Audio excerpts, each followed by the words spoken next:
Salam SN, ketemu lagi dengan saya Agus Harizal Alwi Syikmat, pemimpin redaksi Suara Nusantara dan koran sn.com. Dan pada episode kali ini adalah ulas berita, Ded ya. Hari Minggu tanggal 7 Maret ya, 2022 kita akan ulas berita dan seperti biasa saya ditemani Dedi Suhendra, redaktur pelaksana Suara Nusantara dan koran sn.com, dan saya kenalkan sekali lagi bahwa Dedi Suhendra adalah yang sehari-hari mengelola berita Suara Nusantara di halaman 1 dan berita-berita headline ya. Dan kita ulas berita sambil kita perlihatkan Dedi ya, koran Suara Nusantara edisi cetak tanggal 4 Maret 2022 terbit Jumat ya. Dan kita akan mengulas berita tentang dugaan korupsi di BSB ya. Dan keterangan Kapenkum sampai terakhir apa nih, Dad? Terkait dugaan korupsi kredit modal kerja di Bank Sumsel Babel ini, 2 tersangka sudah dilakukan tahap 2 Kak. Dan dalam waktu dekat akan segera disidangkan di Pengadilan Tipikor Palembang. Dan ada yang satu ditahan? Yang satu ditahan dan satu tidak ditahan, kata keterangan Kasipenkum sakit Ya? Sakit yang tidak ditahan. Tapi keterangan Kapenkum walaupun tidak ditahan pada saat vonis nanti tidak ada pengurangan masa tahanan ya? Iya benar. Jadi kan untuk satu tersangka ini kan sudah ditahan di tahap penyidikan, yang satu tersangka tidak ditahan karena sakit. Apabila nanti divonis oleh majelis hakim, otomatis tidak dikurangi masa penahanan yang sudah dijalani. Ya. Dan kasus dugaan korupsi di BSB ini sudah cukup panjang, Ded ya? Cukup panjang nggak? Cukup panjang dan terjadi tarik ulur ya, yang lumayan lama ya. Lumayan lama. Dan Suara Nusantara dan koran sn.com konsisten membuat berita ini secara detail ya. Mungkin Dedi bisa menceritakan hal lain di balik pembuatan berita ini? Ya, perkara ini cukup menarik ya, karena kerugian negaranya juga cukup fantastis Kak, untuk di Sumsel kan 13 miliar. Dari pengungkapan kasus itu sebelumnya sudah ada tersangka dari pihak penerima kredit sudah lebih dulu divonis kan. Dari pengembangannya baru naik ke 2 tersangka yang merupakan pihak dari Bank Sumsel Babel. Satu tersangka yang di Bank Sumsel Babel sudah ditahan dan satu tersangka lagi belum ya? Belum. Waktu itu karena dugaan sakit ya? Iya. Bukan dugaan, memang sakit ya? Sakit, statement dari keterangan Kasipenkum Kejati sakit. Tapi sudah siap disidang ya? Siap disidang. Oke ya. Kemudian hal yang lain yang menarik dari berita ini apa, Ded? Terjadi komentar ya? Iya. Kita komentar dari beberapa tokoh Sumsel ya. Benar. Salah satunya dari Pak Susno ya. Iya. Assalamualaikum Pak Susno, terima kasih atas komentarnya. Dan Pak Susno berkomentar banyak terkait dugaan korupsi ini ya. Selain itu juga kita minta komentar dari beberapa tokoh lain ya. Dari pengamat hukum dan akademisi ya. Oke. Selain ulas berita tentang dugaan korupsi di BSB, ada berita lain, Dan? Kita terkait perkembangan persidangan 6 terdakwa dugaan korupsi Masjid Sriwijaya. Oke, melangkah ke dugaan korupsi Masjid Sriwijaya ya. Iya. Saat ini kan 6 terdakwa masih dalam proses persidangan nggak ya di Pengadilan Tipikor Palembang. Terakhir keterangan dari Kasipenkum bahwa untuk pengembangan perkara ini menunggu fakta persidangan. Menunggu fakta persidangan ya. Dan untuk kasus dugaan korupsi Masjid Sriwijaya ini ya sudah cukup lumayan panjang juga ya. Cukup panjang. Seminggu ada 2 kali persidangan ya. Bahkan ada persidangan yang ditunda ya. Iya benar. Karena ada hakimnya yang terkena COVID ya. Oke ya. Dan untuk minggu depan apa nih, Ded? Agendanya? Masih agenda pemeriksaan saksi. Mengulas sedikit, cukup panjang kasus ini perjalanannya karena sudah 12 tersangka Kak, ya, yang sudah ditetapkan dalam perkara ini, di mana 6 sudah divonis kan di pengadilan dan sekarang masuk ke 6 lagi, 6 terdakwa lagi di persidangan. Dan terjadi hal-hal yang menarik ya dalam persidangan ya, termasuk ada daftar penerima fee ya. Ya, daftar penerima fee ini yang menjadi menarik dan ditunggu-tunggu ya. Dan mungkin dari banyak agenda persidangan ini dinantikan ya, siapa saja penerima fee ini ya. Ada yang sudah terungkap, tapi masih ada juga dijanjikan oleh Kapenkum ya. Mungkin Dedi bisa cerita. Dari dakwaan jaksa penuntut umum waktu persidangan udah disebut siapa-siapa beberapa pihak yang menerima kan.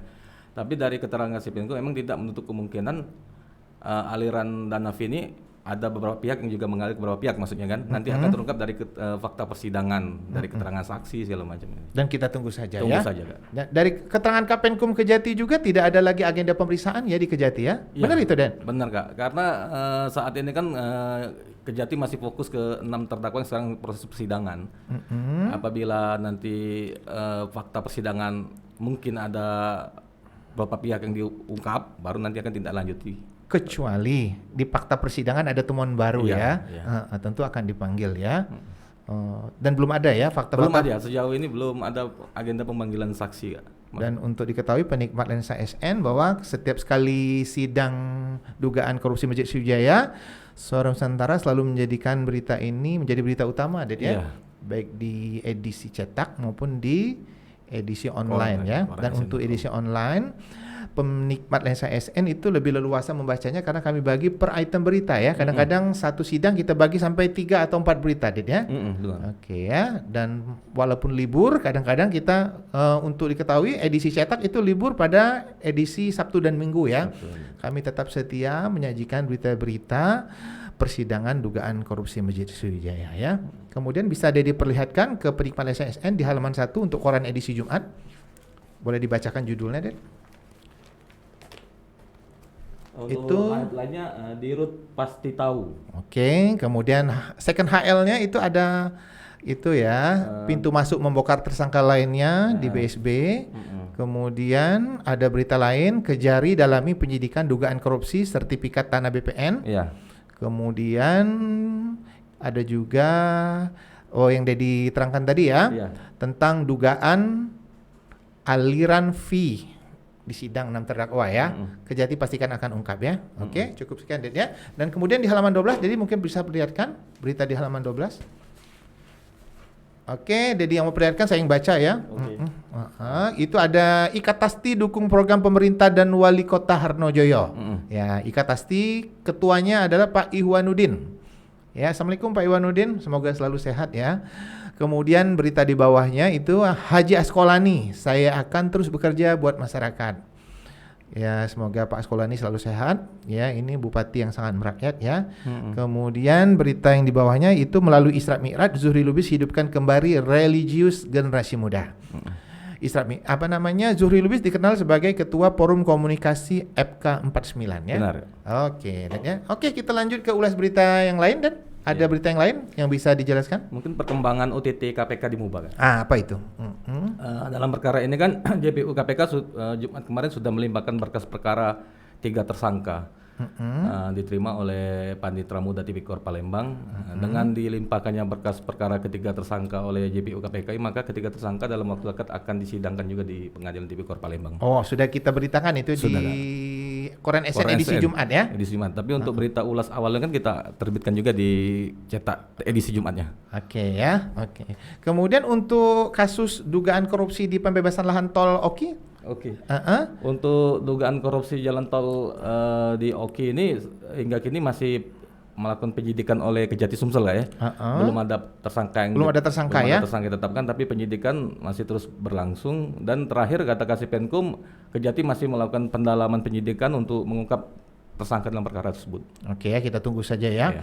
Walaupun cukup lama ya perjalanannya ya. Sudah ada banyak sekali yang diperiksa ya Sudah pihak-pihak banyak. terkait ya. Kita ulangnya ada kepala desa, Iya. ada perangkat lurah, ada juga pejabat-pejabat terkait ya. Bahkan sudah ada penyitaan ratusan dokumen ya. Iya. Oke, yang cukup menarik mungkin dugaan korupsi dalam pembuatan sertifikat tanah. Iya. Nah, jadi bisa cerita ini. Ini yang menarik perhatian sempat viral di koran sn.com. Iya, Kak.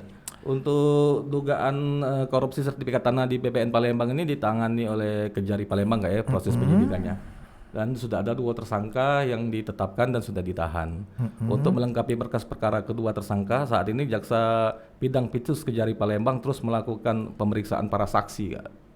Sampai nanti berkas akhirnya dinyatakan P21 lengkap dan baru dilimpahkan ke pengadilan. Dan begitu banyak ya saksi-saksi yang sudah diperiksa ya. Sudah banyak. Dan respon terhadap berita ini juga tinggi ya. Iya. Beberapa penikmat SN dan pembaca setia koran SN itu menagih ya, mana berita update terbaru tentang dugaan korupsi pemberian sertifikat ya. Iya. Ya. Dan ada sudah berapa orang yang ditahan ini, Dek? 2 tersangka, Kak. 2 tersangka yang sudah ditahan ya. Kita tunggu saja ya update selanjutnya ya. Mungkin ada pihak-pihak terkait lain yang sudah diperiksa ya atau sedang diperiksa ya. Kita aspirasi untuk Kejari Palembang. Oke, penikmat lensa SN, kita lanjutkan setelah yang satu ini. Oke, Dad, kita lanjut lagi ya. Untuk koran edisi Jumat 4 Maret 2022, itu di halaman 2, Politik dan Pemerintahan, kita ada membuat berita tentang Ahmad Saroni, puji keseriusan Herman Deru bangun Sumsel ya. Kita ulas sedikit ya bahwa Ahmad Saroni itu datang ke Palembang, khususnya Sumatera Selatan itu dalam kaitan acara lintas politika ya, mengingatkan kembali ya penikmat Lensa SN yang menggagas acara lintas politika itu adalah Kak Hairul Kemas Hairul Muklis ya. Assalamualaikum Kak Muklis ya. Dan kita ulas sedikit bahwa lintas politika adalah kegiatan tahunan yang memberikan anugerah kepada para tokoh ya. Dan tokoh yang istimewa hadir tahun ini adalah Ahmad Saroni ya. Dan kalau kita lihat itu di billboard pinggir jalan itu adalah udah ramai itu ya, mimpi jadi presiden ya. Dan itu cukup viral ya. Dan itu mungkin menjadi tertarik ya banyak insan muda siapa Ahmad Saroni ini ya. Oke, selamat untuk lintas politika. Kita tunggu agenda berikutnya ya tahun depan dengan tokoh-tokoh yang mendapat anugerah lainnya ya. Oke, lanjut ke tentang COVID. Silakan Dedi menjelaskan. Tetap di halaman 2 nih ada ya. PPKM level 3 diperpanjang. Nah, ini apa nih, Dad? Wali Kota Palembang Haji Harnojoyo telah mengumumkan bahwa Kota Palembang saat ini sudah level 3 untuk PPKM. PPKM ya. Dan mudah-mudahan ya pandemi COVID ini segera menjadi endemi ya. Ya, agar aktivitas masyarakat itu dapat normal seperti sedia kala ya. Tapi kita tetap juga harus prokes ya, protokol kesehatan, tetap menjaga kesehatan. Mencuci tangan, memakai masker, selalu menjaga jarak dan menghindari kerumunan. Benar itu Maggie? Ilham? Benar. Oke, dan seperti biasa tim kreatif malam ini belum berubah ya, tetap Ilham dan Maggie. Ya, mungkin penikmat LSASN ini ada yang penasaran ya dengan wajah Ilham dan Maggie. Suatu saat kita tampilkan ya. Oke ya, dan untuk ulas berita tidak ada pertanyaan ya dari tim kreatif ya, kecuali kalau ada bintang atau tamu ya. Oke, Dad, sebelum kita tutup ulas berita, mungkin ada untuk berita HL edisi cetak besok? Untuk bocoran sedikit saja. Bahwa tentang dugaan korupsi BSB kredit ini akan kita lanjutkan besok ya. Dengan berita-berita yang kita ulas ya, lebih menarik, lebih lengkap ya, dengan keterangan dari apa tadi? Dari Kasih Penyidikan Kejati Sumsel. Oke, kemudian ada juga komentar dari para tokoh Sumsel. Kita tadi sudah berhasil menghubungi Pak Susno Duaji. Pak Susno berkomentar tentang dugaan korupsi kredit Bank Sumsel ini. Kemudian Dedi juga menghubungi siapa tadi? Pengamat hukum yang juga dosen dari Unsri, Pak Ruben ya. Dan kedua tokoh Sumsel ini bersedia berkomentar tentang dugaan korupsi di kredit fiktif BSB ya. Untuk berita detailnya silakan baca Suara Nusantara edisi cetak besok, dan mungkin untuk jam 11 malam ini sudah tayang di online, Dad ya? Sudah online ya. Oke, dan mudah-mudahan bisa memberikan informasi yang menarik ya bagi penikmat lensa SN. Oke, sebagai penutup untuk ulas berita malam ini ada quote ya. Quote-nya cukup yang ringan-ringan aja ya, Ilham sama Maggie ya. Quote kita malam ini adalah jauhkan sifat sombong karena itu awal dari kehancuran.